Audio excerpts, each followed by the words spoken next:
Welcome back to a Carlton Witch Ramble that is taking me down the Silvagni energy line. And this is the Silvagni Files, part 3 officially, not including all of the little bits and pieces that I have got up on TikTok and Instagram. So what we're doing in these Silvagni Files is I am looking at the astrology and the birth charts of the family. Today, we're going to look at the brothers. In part 1, we looked at Joe and Stephen. In part 2, we looked at Jack, his relationship to his grandfather, his relationship to his father, and a bit into how his mother's energy affects him. So in this one, we're going to be looking at the brothers, and I'm sure that's why some of you have found me, which I'm just going to say it one more time.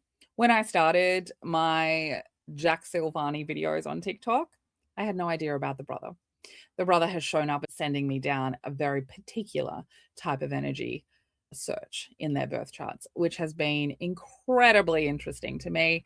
This type of astrology is a passion project for me. I do enjoy looking at family lineage and seeing how the trauma has passed through the families. So let's get into probably one of the heaviest parts of the Silvagni Files. So let's go. Okay, Jack, Ben, and Tom. Now, as I mentioned in part 2, Jack is the only fire sign in that family. His mum is a water sign, Pisces. His dad is an air sign, Gemini.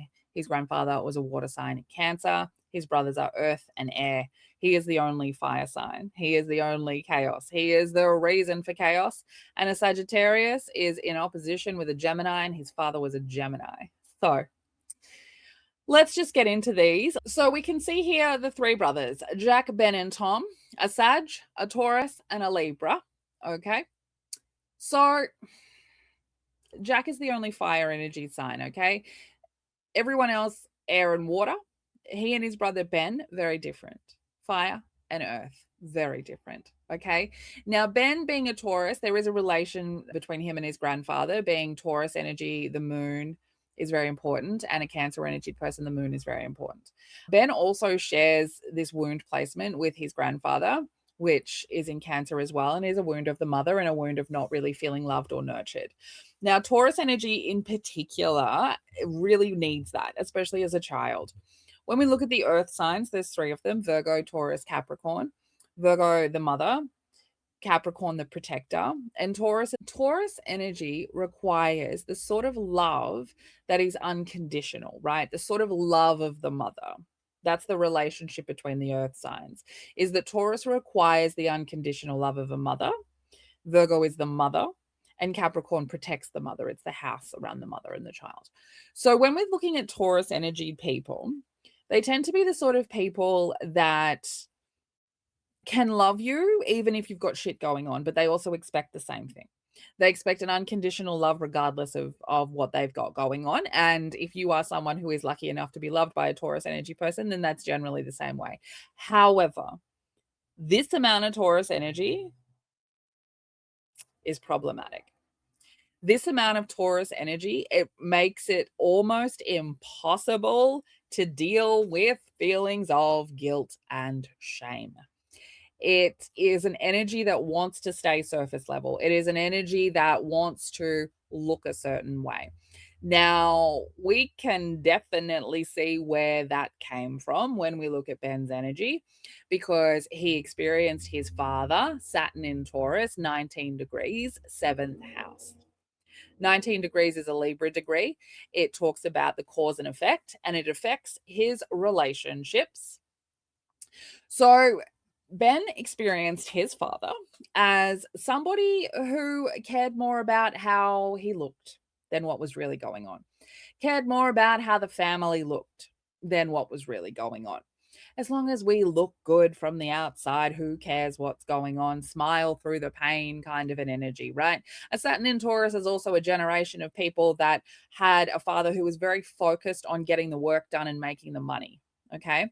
Now, that affects his relationships in a number of ways. It can create a lot of unbalanced relationships, with the feelings being, I am worthy of being treated like a god. Okay, that can definitely come through, especially because of all of the Taurus in this chart. The way that he sees the world is Taurus energy. It's in a Leo degree. It affects relationships. So the sort of relationships that he is in need to uplift him in an egotistical way, in a confident way. You need to tell me I'm beautiful. Then he communicates through Taurus energy. His Mercury's in Taurus at a Taurus degree. Okay. It is the sort of communication that's very stubborn. It's very stuck in its ways. It's very hard to convince of other truths, but also it's very surface level. It's very surface level. It doesn't want to talk about deep things. And just you can quickly compare that to Jack, Mercury and Scorpio. That is the exact opposition energy of Ben. Their communication styles are completely different. Jack is someone who wants to have a deep and meaningful conversation with people that he trusts. And Ben never wants to have that conversation. I don't want to talk about my feelings. I don't want to go deep. I don't want to deal with any of that. Then Venus in Taurus, 7 degrees, 6th house. I mean, this is somebody who needs to be held up as beautiful in a relationship. They need to be told that their body looks good. They probably are attracted to people who are very attractive on the outside, who are very surface level, who definitely have good habits around their body, good habits around eating, good habits around working out. I've looked at a couple of pictures of Ben, and that is definitely who he is. Okay. Now, Mars in Gemini. Where'd you learn that? From your Gemini father? Yes, 100%. His masculine energy is very fast moving. It's very able to pivot. It doesn't want to sit still, right? It is, Mars is planet of fire and Gemini's air. So it works itself up. Now, 2 degrees, 2nd house, that's a Taurus degree, 2 degrees, 7th house, relationships. So again, this is someone whose masculine energy, which Gemini related, right? So it's a lot about speaking. It's a lot about ideas, right? His masculine energy needs to be in relationships. It needs to be respected for its ideas. It needs to be found interesting. And his sense of worth is somewhat relies on that. Okay. And then we get back to the Taurus energy, Jupiter in Taurus, Saturn in Taurus. Okay. Jupiter in Taurus, 17 degrees, exactly conjunct his sun in Taurus at 17 degrees. Exactly conjunct. So the Taurus energy is expanded. This is like a super Taurus energied person with the expectation that all relationships see him that way and treat him that way. He expands like very much through an external reputation and staying surface level and being very confident about the outside of his life and how he looks in his material world. And he got that from his father, because watching his father, with the way that his father was, with the reputation, with the name, with the money, the cause and effect of that in his father's relationships has shaped the way that this person, Ben, looks at relationships. Now, he has a Uranus in Aquarius and a Neptune in Aquarius. Now, these energies, and his brother Tom has them as well. These are a generation of people who are the bringers for the reasons for change. Now, Neptune in Aquarius placement people, they tend to have faced a lot of trauma where they've tried not to be themselves because they need to hide, because I'm too different. And it is, it gives you this want to do things your own way, right? They're very pivotal people as well. Ben, however, a lot more pivotal than Tom, because Ben, even though he's all of these Taurus energies, so he's very stubborn about how he does stuff. Uranus in Aquarius is very good at seeing things from another perspective, and 20 degrees is a Scorpio degree. Isn't that interesting? In the 4th house, house of family. Isn't that interesting? So when we look at where's your comfort zone, South Node is in Capricorn, North Node is in Cancer. It's at a family degree, the Cancer degree, affecting what? Legacy, career. So the only 10th house placement we can see there for Ben is the North Node. So this is where, South Node in Capricorn is someone who is trying to strive for success. A Lilith in Capricorn is someone who rejects the idea that they'll ever achieve success. Now, for him, that comes with communication and relationships is where he's concerned that he's not going to achieve success, very judgmental towards it. However, with all of this Taurus energy, that's the mask he's wearing, right? As a Scorpio first house, he's definitely wearing a mask, okay? There is a mystical energy to this one. There is a darkness to the way that he presents himself. And it's very alluring, right? It's part of this Taurus external energy, even though it's Scorpio, even though it's the opposition energy. The way that the Scorpio energy is used is like to present a certain sort of person that he's likely not like he's not that person.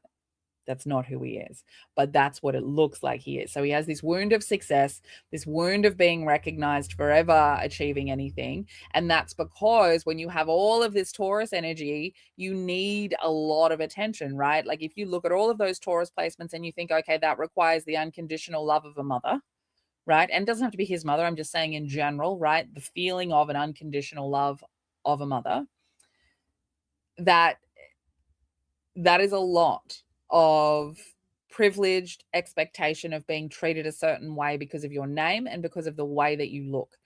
Now, with a South Node in Capricorn, that tells me that you are from people that worked hard, that the comfort zone is focus, rules, working hard. A fourth house in Capricorn tells me that there were a lot of rules in your family that would have definitely told you how you needed to present yourself, how you needed to look, the sort of relationships that people were allowed to see you in. So this is somebody who is not only carrying, part of this family trauma on his face, first house in Scorpio, but the mother wound comes from this place of nurture. Like he never felt seen. He never felt loved completely. There is, the way that he balances relationships is hidden from him, 12th house in Libra. So again, the way he thinks a relationship should be is incorrect. The way that he, 7th house in Taurus as well. So it's like relationships need to look a certain way. So no wonder you have this wound of success and recognition. No wonder you have a Chiron in Sagittarius, which is almost like not believing yourself, not believing your own truth, right? That affects your worth. That affects your self-worth, that affects your financial worth. And until you are learning the lessons that you're here to learn, which is how to love, how to give nurture to people, that's what you're here to do. The discomfort zone is in like really understanding the love of a mother, the proper love of a mother, not this idealized version that you have or this broken version that you have when you have a moon in Cancer. But there is a lot of discomfort in him being himself. This is a mask wearing person. This is a person who nobody's probably ever really seen the truth of. There wouldn't be many people who've seen through that. And, even the Pisces energy is hidden in this chart. Okay. Even the Pisces energy is hidden. Now, the Pisces energy in this chart, which I can show you when we skip to the other map, is actually the family house. Again, we're holding trauma in the family house, and that is affecting our legacy. So let's move on to Tom. And I'm just going to remind the internet. Okay, we're just going to remind the internet this is entertainment purposes only, especially because I don't have a birth time. Get me a birth time. Okay, I don't really want to do this part. Okay, so Tom, a Libra, 2 degrees, Taurus degree, stubborn about it. The external, the way that his family, 4th house, the way that his family told him people of worth looked affects him hugely. Okay. Someone with a sun in Libra is primed to be able to understand how they're being perceived. They can't see the filters that they're being perceived through, but they can look through somebody else's eyes. Now, that makes them very good at a lot of things, and especially this one with a Mercury in Libra as well. There is a certain way that a Libra Sun Mercury person can see how you are perceiving them, and then they can give you the version of them that they know that you want to see. Now, a first house in Gemini, which again, without a birth time, I'm basing all of this the way that I normally would when I'm working with someone who doesn't have a birth chart. We go over the aspects, we go over the fuckery that's been happening in their lives, and we can kind of align some of those things and get very close to a birth time. That is what this chart is based on. So someone with a Mercury in Libra is someone who's very good at mediating conversations. Okay, now he learnt that from his family, just like how he learnt there is money and worth in being able to negotiate things. Okay, now when you get a Libra child, that is exactly what you're getting it for. The mother and the father need to communicate with each other. They need to, you become the mediator, right? A Libra child, and I know if you're watching this and you're Libra, you know I'm right. You are somewhat a mediator, right? You're someone who has parents that can't have a conversation, that can't get along. When you have a Taurus child, you need to be a little bit more present. You need to be a little more present. You need to be like you're being shown how to balance luxury, how to understand possessions, right? So Tom likely has come into a family where his parents aren't really speaking, right? And we can kind of see that. Saturn in Gemini experienced his father as two different people. So that's interesting on its own, right? Jack experiences his father as not around very much, and it affects his value system and who he is and what sort of a man he's going to be. Ben experienced his father as someone who was a bit more obsessive about looks, a bit obsessive about, the name and how that was showing up. And he experienced him as someone who really kind of got a lot of what he wanted through relationships, right? So then we get to Tom, and Tom has experienced his father. And look, if I see a Saturn in Gemini or a Moon in Gemini, mate, you experience your parents as two people. And unless they were twins, mate, you experience them as someone who was a bit crazy. So Saturn in Gemini, experiencing your father as Saturn in Gemini, 28 degrees is a Cancer degree. It's related to the family. And first house affects his worth, affects how the window that people see him through, affects his worth a little bit because 28 degrees Cancer degree relating to his second house. So he experienced his father as someone who was two different people to the world, right? Wore a mask, dark twin, light twin of the Gemini, first house. And, the way he was with his family and the way he was in reality were two completely different people. And that's how he experienced him. Now, when you have a Saturn in Gemini, your discipline system is all over the place. It wants you to learn how to master your thoughts, master your mind. It wants you to focus on things. It wants you to learn how to communicate from a more disciplined point of view. Okay. Now, when he has a Mercury in Libra, he definitely needs to learn how to communicate from a more disciplined point of view. That discipline has to come from himself, though. Now, he shares this Jupiter in Leo that his father had, which gives him a lot of luck, right? A lot of luck, especially in groups of people and especially when money is involved. Okay. Now, we're getting to kind of some of the more problematic situations here in this chart, right? One of the things about astrology, and one of the things that upsets people who don't know how to interpret astrology, is that people will say, oh, well, I've got a sun in Libra, so are you saying we're all the same? Firstly, the degree, which is between 0 and 30, has a huge say on the type of Libra you are. The house that it falls in has a huge say on how it presents in your life. Then the layers that go on top of that affect a number of different things. It's actually really fucking rare to find someone that you're not related to that has the same birth chart as you. I've got the numbers somewhere, but it is extremely rare to be able to find someone who has the same chart as you exactly, that you're not related to. So Venus and Mars in Tom's chart. A Mars in Virgo is not a great placement.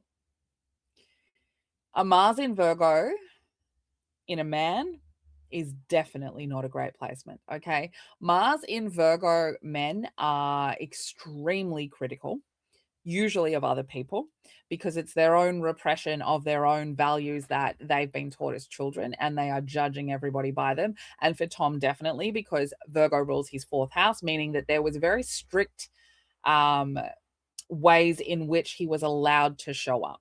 Okay, Moon in Taurus as well. So that's experiencing your mother as someone obsessed with the external as well. especially around groups of people and especially around how he communicated. So you need to look this way around my friends. You need to wear this thing around my friends, which, like, that's very easy to convince a Libra to do, because Libras are always very good at putting a fashion together. Fashion, they love that, right? So this is a mother who could see that he was into that, who helped him lean into that further, who sort of started to teach him how to dress around certain types of people, a little bit more concerned about his external than his internal world, which that's how we get to the situation we're currently in. He had a father who had a dark side and a light side, different to the family than he was to everyone else. And we have these woundings around like being very different from the family. Okay. So again, Pluto in Sagittarius, here I am trying to fuck shit up. I'm here to fuck shit up, right? Now, 15 degrees is the Gemini degree. Interesting. Interesting. 7th house, relationships. Okay. So there is a lot of chaotic energy around relationships that either is for power or for fear. Okay. Venus in Scorpio, 5th house, 11 degrees. Venus in Scorpio is a placement where intimacy is very important, okay? Very important. Now, one of the ways in which intimacy becomes very important with a Venus in Scorpio person is they are they're the sort of person who likes the game, who likes the tease, who likes to kind of be told no for intimacy. So 11 degrees is the Aquarius degree. It adds a little bit of coldness to it. The 5th house is about pleasure. It's about, casual sex. It's about short-term relationships. And it's, his 5th house is in Libra, which tells me that, there was a powerlessness when it comes to the sort of relationships that he was allowed to be in as a child. And that has affected him as well. So then Mars in Virgo, you're very critical of others. Now, 17 degrees is a Leo degree. It affects his 3rd house. So friends, siblings, communication, the giving and receiving of communication in your early childhood. Okay. So Mars in Virgo, you're very critical and egotistical about it, and you're very happy to fucking speak out on it. Okay. Venus in Scorpio, 11 degrees, 5th house, casual relationships. There's a coldness to them, but there is also this like cat and mouse kind of play situation of intimacy. So Lilith in Aries is a rejected self around who you actually are. Okay, 14 degrees is a Taurus degree, so it's reputation based. He rejects his reputation based identity, especially legacy wise, 10th house. Okay. Now there's a lot of trauma that affects his legacy because he has 10th house in Pisces. So, that's the energy of the mother. That's the trauma line. The Scorpio energy that he has in his Venus and in his 6th house, like he is experiencing that Scorpio trauma that runs through the masculine line. He's experiencing that in his physical everyday world. And 6th house is the physical. It is the world. It is your habits. It is the relationship you have with your body. It's the relationship you have with your mental health, your physical health. It's the relationship you have with the physical experience. So relationships and this cat and mouse kind of cold, casual kind of energy, casual intimacy kind of energy is how he's experiencing the world. And that energy has come through the father line of reproductive system trauma. So this is someone who needs to learn the value of communicating from a disciplined point of view, not a point of view of trying to win everybody over. This is somebody who is here to learn how to gather information to build his own truth, not to live in somebody else's truth. This is somebody who that is somewhat hidden from him. And having a 12th house in Taurus, what is also hidden from him is this whole concept of legacy and reputation and idea around the external presentation of those things. They're hidden from him. It's what made it more easily able to justify the heinous behavior. So many things within this chart make it easy for him to justify the heinous behavior. Having a point of fortune in Libra as well, like it gives this feeling that there is something within a relationship that you need, right, for luck. Having a vertex in Capricorn is a fated moment that comes through actually having to put in a lot of work and be focused, right? His 8th house is in Capricorn as well, so he needs to transform things. There is a discipline to that. There is a need for him to take responsibility to transform his own life. Okay. Now he has to heal father wound for that, because that is also attached to his Chiron in Capricorn, which is this like wound of never feeling like you're going to achieve anything. Especially affects how he communicates in relationships, right? It's what makes him so manipulative in relationships, with the way that he speaks. That Mercury in Libra, that 3rd house in Leo, he confidently is deceptive and manipulative with words so that people like him. Then situations that involve an intimacy where he's being told no activates this manipulation.